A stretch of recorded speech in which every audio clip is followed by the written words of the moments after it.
मुस्लिम समाज का पवित्र त्योहार ईद अल अधा बकरीद आज नवी मुंबई में खुशी और उत्साह के साथ मनाया गया। सुबह शहर की अलग अलग मस्जिदों में ईद की नमाज अदा की गई। एपीएमसी की अल मदीना मस्जिद में बड़ी संख्या में लोग नमाज पढ़ने पहुंचे।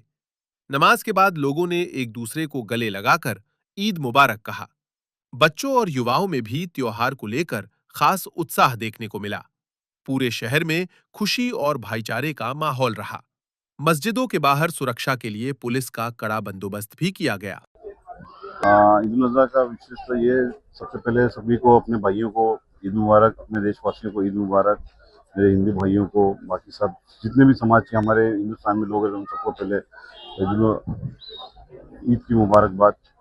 ईद की अभी हम सब लोग नमाज पढ़ के अभी निकले मस्जिद से, और हम बस इतना चाहते हैं कि बकरीद जो हम लोग कुर्बानी करते हैं वो एक ऐसा मतलब ये है कि बहुत हमारे ज़माने से, हमारे नबियों की तरफ से कुर्बानी होते हुए आई है, और हम लोग उसको फॉलो आज तक करते आए हैं।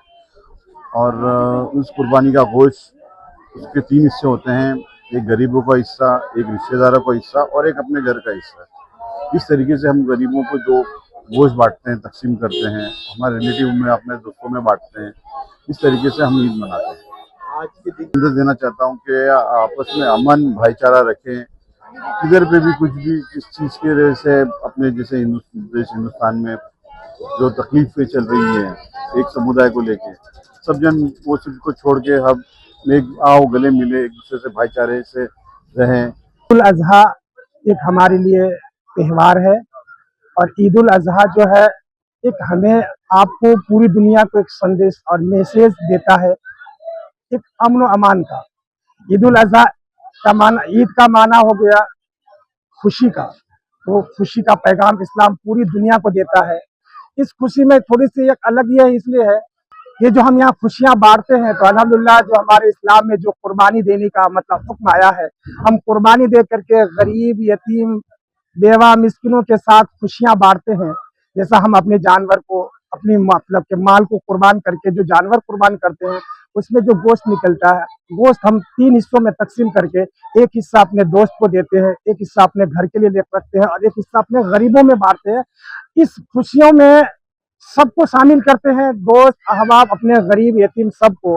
और इसलिए मैं इस चीज को कहना चाहूंगा कि इसको अलग नियत से, अलग नजरिया से ना देखा जाए, क्योंकि हम और आप जो आज एक अलग से मतलब पैगाम देते हैं, या और किसी तरह से एक मतलब के अफवाह फैलाते हैं कि कुर्बानी करना, इस तरह से खून बहाना, इस तरह से जानवरों को कत्ल करना, देखिए नहीं, हर एक चीज किसी ना किसी के लिए खास किया गया, हर एक चीज अलग अलग धर्मों के लिए खास है। ये हमारे लिए रब की तरफ से हुक्म है कि कुर्बानी करने का, जैसा कि कुरान मुकद्दस में रब ने फरमाया, क्या, इन्ना सलाती व नुसूकी व महयाया व ममाती लिल्लाहि रब्बिल आलमीन।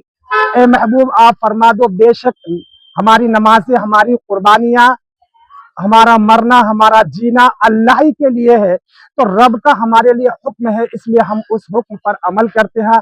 और इसके साथ साथ हम एक दुनियावी एतबार से लोगों के मैसेज देते हैं। ये अमन व अमान का पैगाम जाता है, एक दूसरे से भाईचारगी का पैगाम जाता है। जैसा कि आप खुशियाँ, यह समझ लीजिए कि आपने कुर्बानी की, उसमें से गोश्त किसी रिश्तेदार को पहुंचाए, उनका दिल खुश हुआ। ये हम एक दूसरे से जुड़ते हैं, एक दूसरे से मोहब्बत फैलाते हैं।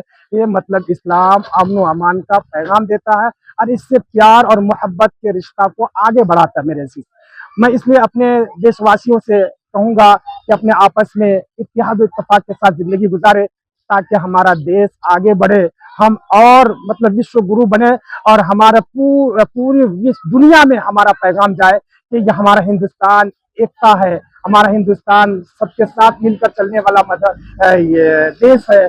हिंदुस्तान एक दूसरे को लेके चलता है, यहाँ कोई भेदभाव नहीं, यहाँ कोई मतलब तफरका नहीं है। तो हम तमाम भाइयों से, अपना देशवासियों से यही पैगाम देंगे, कहेंगे और यही मैसेज देंगे कि आपस में मिल मोहब्बत के रहो, आपस में एकता बना के रखो, ताकि हमारी ताकत पूरी दुनिया को मालूम पड़े कि हम क्या है। हम हिंदुस्तानी हैं, हम हिंदुस्तानी हैं, हम हिंदुस्तानी हैं। हिंदुस्तान जिंदाबाद,